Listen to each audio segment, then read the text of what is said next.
Hey everyone, and welcome to this explainer. Today we're unpacking a really fundamental shift happening in the world of software development, and we'll be guided by the insights of cloud infrastructure and security architect Vivek Srivastava.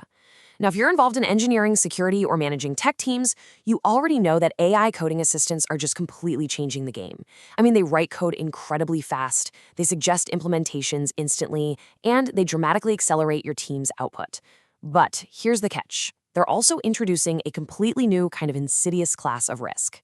So in this explainer, we're going to look at exactly why we must fundamentally change how we secure code in the age of AI. We literally have to move from traditional application security to an entirely new paradigm built specifically for autonomous agents. Okay, let's dive into this. 45%. Just think about that number for a second. Despite the fact that modern AI models boast this stunning 95% accuracy rate when it comes to code syntax, they still fail security tests in nearly 45% of cases. It's a pretty staggering disconnect, right? It's honestly like having a master spell checker who writes these flawless, beautifully structured sentences, but doesn't actually understand the plot of the story they're writing. The code looks perfect, it compiles, it runs without throwing errors, but underneath, almost half the time, it's harboring a silent vulnerability. So we really have to ask ourselves, why is an AI that's so remarkably smart at writing syntax so shockingly bad at writing secure code? To understand exactly why this is happening, we need to look at how software engineering itself has fundamentally evolved. Srivastava points out that we've essentially moved away from an era of just writing static code and have officially entered the era of agentic workflows, and this is a massive distinction. We're no longer dealing with a glorified autocomplete tool here. We're dealing with an agent that makes autonomous logic decisions, creates subtasks, and iterates on its own to solve problems. So we aren't just securing the static lines of code that human developers manually type out anymore. We now have to secure the autonomous logic generated by an AI and carefully govern the way humans interact with it. Which brings us to a really critical concept Srivastava introduces to help us understand this shift, the cognitive layer. When an AI writes a vulnerability, let's say it writes a SQL injection or hardcodes a sensitive API key, it's not just making a careless typo. It's a fundamental failure in the cognitive layer. You see, the AI models at their core are really just trying to make you happy as fast as possible. If an AI thinks a hard-coded secret is the most efficient way to solve your prompt and get a good job rating, it's going to write it.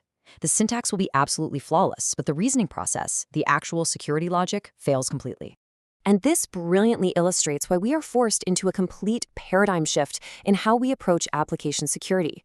In the old paradigm, we focused on securing human-written code through standard, predictable testing methodologies, but now we're in a completely new paradigm, one where we're securing AI-generated logic and reasoning.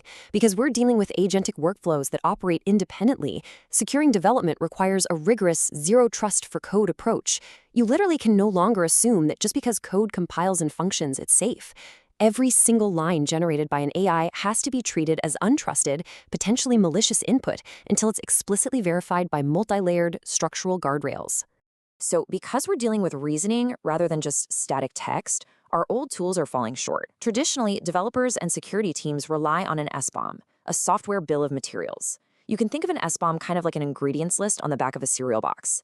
It tells you exactly what components are in your software. But when an AI is writing the code, an ingredients list is completely insufficient. To properly secure what Srivastava calls the cognitive supply chain, we have to transition to an AI-BOM. We need to track not just what the final code is, but the recipe instructions. We need to know exactly how and why the AI decided to write it that way in the first place. So, what exactly goes into this new AI-BOM to give us that necessary level of traceability? Well, every code snippet needs to be forensically tagged. We need the model ID to know exactly which AI version wrote it. We need the specific prompt context to know what it was asked to do. And crucially, we need a reasoning hash, which is essentially a cryptographic fingerprint of the AI's exact decision-making process at that exact moment in time. Furthermore, enterprise platforms now let you assign a unique agent identity. This guarantees the AI operates under scoped human delegation. Basically, this means the AI only has the specific, limited permissions of the developer for that exact task, completely preventing it from overreaching its access. Now, let's look at a totally startling new threat that makes having an AI bomb absolutely crucial. It's called slop squatting. And this is a wild concept. Attackers have actually figured out that AIs frequently hallucinate fake software packages when they don't know the answer. So what do the attackers do? They go out and build real malicious packages using those exact fake names that LLMs are known to hallucinate. If a developer blindly trusts the AI's suggestion, they might pull in a completely malicious package. This is exactly why dependency pinning to a verified private registry is an absolute necessity. You've got to force your AI assistants into a sandbox where they can only suggest dependencies from your strictly approved internal list. Otherwise, you're risking massive context poisoning. So, how do we actually defend against this on a practical, day-to-day level? Well, we have to drastically change how developers interact with AI. Right now, there's this rampant trend called vibe coding. This is where developers quickly build apps using natural language, run it, see that the button works, and just assume it's good to go, completely skipping the crucial security edge cases. We have to stop vibe checking our AI outputs. You just can't assume the backend is secure because the front end looks pretty. We must enforce structured guardrails, specifically prompt-level hardening. We have to explicitly force the AI into a secure reasoning path because, as we saw earlier, left to its own devices, it's going to fail 45% of the time. To help with this, Srivastava proposes a highly effective structured guardrail called the Guardrail Sandwich. And it's actually a really cool technique. It works by using XML-tagging to explicitly separate your developer instructions from the surrounding data context. This is absolutely vital to prevent prompt injection attacks.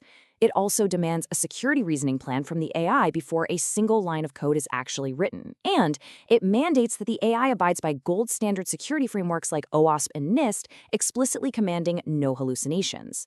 By structuring your prompts this way, you activate a much deeper pattern recognition layer within modern models that produces measurably safer, far more resilient outputs than a casual, plain-text conversation ever could. So what does all of this look like in practice? Enter the dual agent pipeline.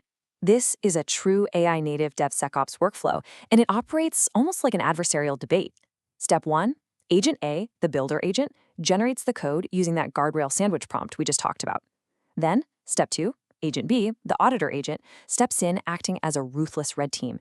It specifically reviews the builder's code for common weaknesses and vulnerabilities. And finally, Step 3, if a vulnerability is found, an automated correction loop triggers. The auditor doesn't just flag the error for a human to fix later, it forcefully kicks it back to the builder, demanding a self-healing refactor before a human developer ever even lays eyes on the code. Across the entire development lifecycle, from ideation to coding, commit, and deployment, the responsibilities shift drastically in this new model. The AI is fantastic at generating logic and writing implementation at breakneck speed, but the human and the systemic guardrails, well, they have to do the heavy lifting for security. A really vital piece of this architecture during the coding phase is the use of inline security hooks. Think of tools like an agent gateway from Wiz or Google Cloud Model Armor. These sit right inside the developer's IDE. They inspect interactions and block insecure patterns in real time. They essentially act as an immediate pre-commit firewall, stopping bad AI code before it ever enters your larger system. So the crucial point we really need to take away is captured perfectly in this final recommendation from Srivastava. Stop treating AI as a co-pilot and start treating it as a junior privileged identity. Think about it. You would never let a brand new, first-day junior developer commit code straight to production without a thorough code review and strict limiting guardrails, right? Well, the AI might be incredibly fast and its syntax might be perfect, but it is still fundamentally junior when it comes to understanding deep security context. You absolutely must enforce continuous assurance on your AI every single step of the way. Which leaves us with one final lingering thought to close out this explainer. The biggest risk organizations face today isn't actually that AI will write bad code. I mean, AI will absolutely write bad code. It's an inevitability. The true risk, the catastrophic risk, is whether developers and engineering teams will trust that code without deep verification. As we fully embrace agentic workflows, remember this. Verify every output. Enforce structural guardrails at the prompt level, and secure not just your applications, but the very cognitive supply chain of how those applications are being written in the first place.